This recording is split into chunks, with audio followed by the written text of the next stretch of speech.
Okay, LL Cool J. What's up? You know what? This is like a true honor to be on the line with you right now because I believe my mother, when I told her I was going to be interviewing you, she was like, "Can you tell him to lick his lips?" I said, "Mom, he can't see you." Oh man, She is funny. so crazy. Well, it is a true honor to be online with the GOAT, the actor, musician, entertainer. Over 30 years in the game. How does it feel? Thank you. Yeah, no, I feel great. I feel real. I'm real grateful. I'm having a lot of fun, and I'm just enjoying. Kind of just this whole entire journey, just doing different things, experimenting creatively. You know what I'm saying? Just constantly trying to take it to the next level in everything I do. So I enjoy it. That's what's up, because you're definitely taking it to the next level. And when I mean next level, you had social media buzzing because you tweeted about a Marvel movie. Now, can we expect for you to appear in Black Panther, Luke Cage? Can we get anything about that? Well, I can't really, expound on it. Uh-huh. All I can say is,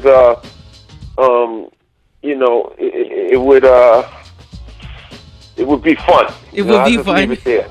And, I just leave it there. But I'm excited. I got a lot of really exciting things coming up. I got a lot of really a lot of cool things that are going to surprise a lot of people coming up soon. So there'll definitely be some announcements made. And right now I'm just focusing on Go.T and just really focusing on making that the best album it could possibly be.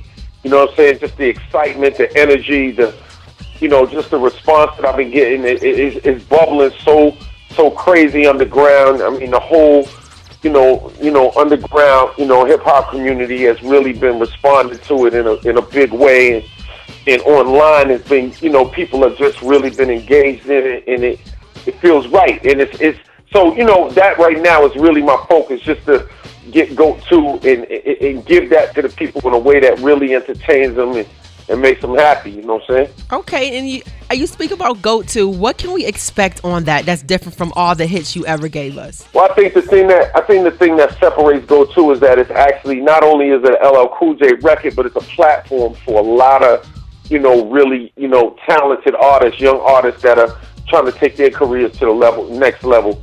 Some that you've heard of, some that you haven't, combined with some of the more major players in the game. So, for instance, you got upcoming rappers like Murder Mook and battle rappers like Loaded Lux, along with guys like Lucky Don and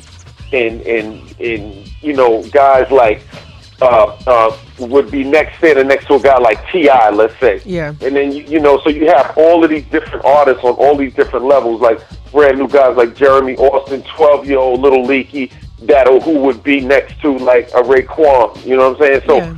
The whole album has just a combination of young artists that are trying to take it to the next level, some established artists that have gone to the next level, and artists in between. So it's an amazing piece of work, man. I think it's gonna be a lot of fun for people. I've always done two types of albums. I did the experimental albums, and where I just do whatever, and then and I'm just kind of in my own space, and then I do albums for the culture, where I really try to move the hip hop culture forward and really touch that.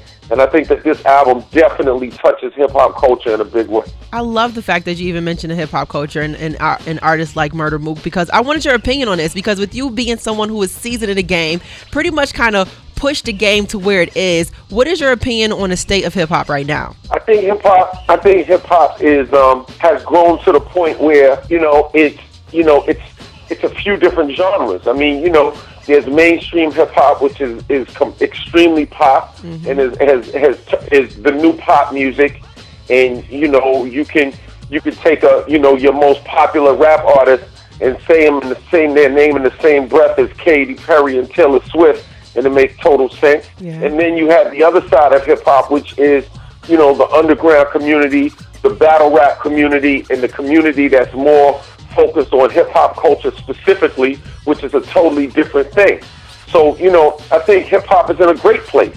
I just think that it's grown to the point now where it's not just one thing from one neighborhood anymore. Yeah. You know what I'm saying? It's gone beyond that. But hip hop in general is in a good place. I think that the artists are trying their best to be creative. There's more artists involved, so obviously sometimes when there's a lot more artists involved, the quality can appear to drop, but that's not really the case. It's just a matter of taste. The more you have out there, the more there is to like, and the more there is to not like. You know what I'm saying? Yeah. So it's just a matter of taste, and there's more artists in the game now. So, but I think that as long as each individual artist stays creative, stays innovative, and continues to do what they love, do what they do from the heart, I think the music will continue and be able to grow.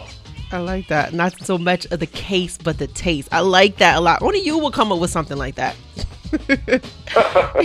Now, you talk about the transition in the different neighborhoods. You have been one of the individuals who've been able to make a transition smooth from being an artist to being an actor, hosting events to now, definitely having a complete series with, the NCIS LA and Agent Hannah, So, what is that transition like, and how has individuals like you kind of made that an ability for everybody else? Like, how was that? Was it difficult for you to transition and morph into different neighborhoods, kind of like you shared? Of course. Well, anytime you do something different than your first, you're going to get the brunt of the criticism. Like when I first started transitioning into television, it was really, only guys like myself.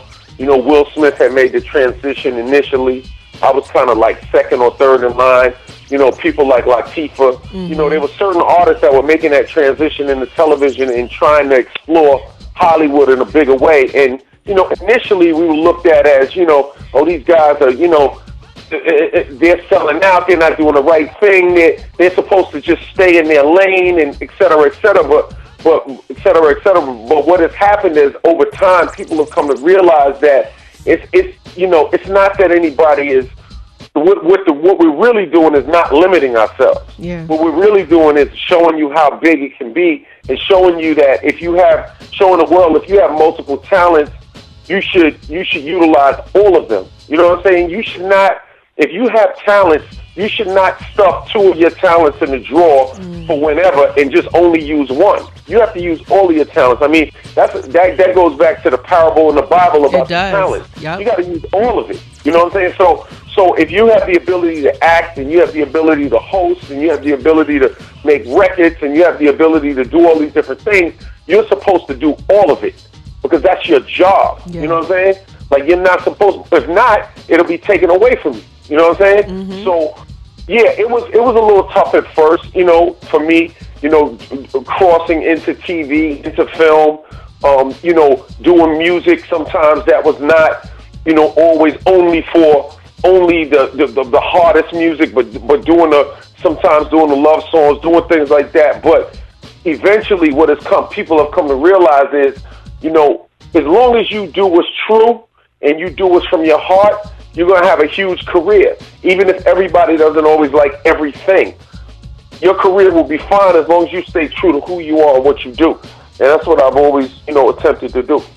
And that is exactly what you have done. And when I just look at your career, and especially with you now moving into Go.A.T. too, I just look at you and I just call it, you're a complete go-getter. And that's what my show is all about. It's called the Go Getter Mix, and the Go Getter Show, being a complete go-getter. Now, can you give some folks, some advice on to why it's important to be just that? Because you talked into an aspect that I've always pushed about ask, seeking, and knocking. Those who ask shall receive, those who seek shall find, those who knock the door shall be open. And that's the same thing with don't bury your gifts, but make sure you multiply. So can you tell the folks exactly why it's so important for you to be a go-getter and to multiply your gifts and talents? Because that's the only reason you could possibly be on this planet. Mm-hmm. I mean, what else are you here for?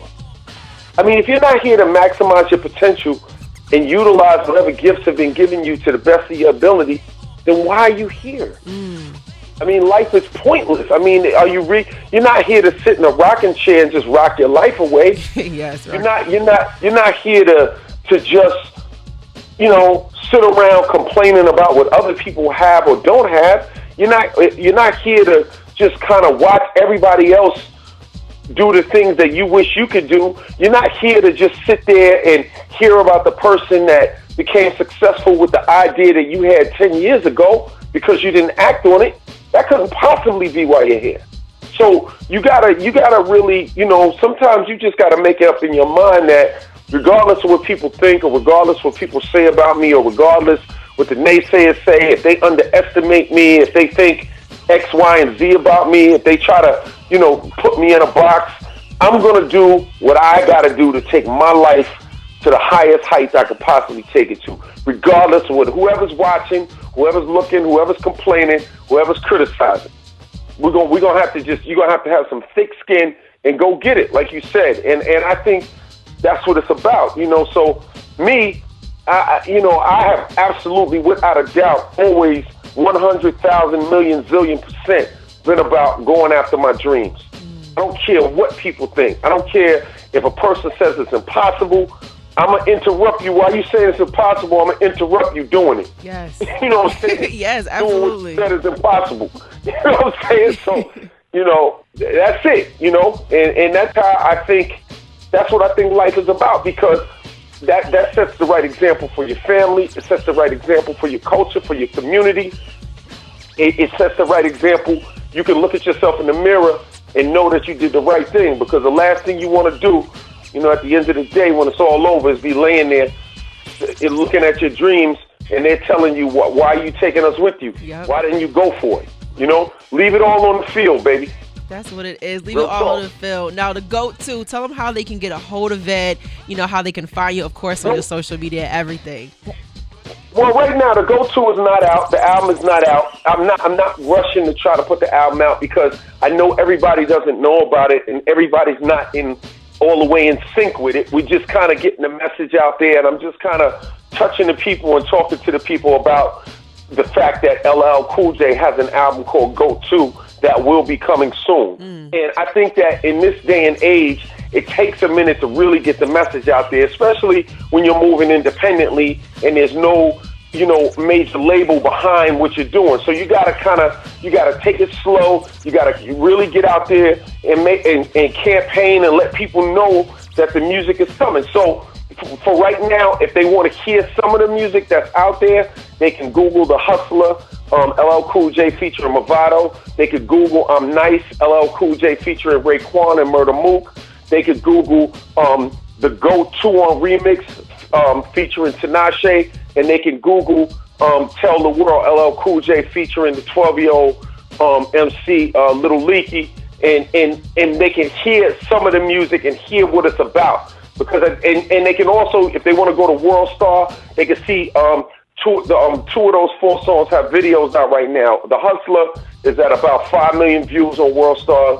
The I'm Nice video is at about 8.5 million views on World Star. I mean, a lot of people are interested worldwide in what we're doing, and everybody should just come on board and check it out, because it's music. It's good music. You know what I'm saying? And it's fun. You know what I'm saying? And I'm not trying to preach, not trying to be on a soapbox and tell people what they should do or shouldn't do. And you got these legends out here and these icons that are like putting their foot on the younger generation's neck. We're not doing none of that. It's just hip hop, and you make your judgments based on what you listen to and what you hear. So I hope people enjoy it. You're the GO.A.T, so why not listen in and definitely enjoy it? Yeah. I love it. I appreciate it. Well, thank you so much for checking in. I appreciate you so much, and we're definitely going to be blasting whatever we can on our end. I absolutely appreciate you. And, let's keep it popping. Yo, what's going on? It's the GO.A.T. It's Uncle Al, LL Cool J, with my girl ADRI.V, the Go Getta. Matter of fact, we both go getters. You heard? No doubt about it. Keep getting it.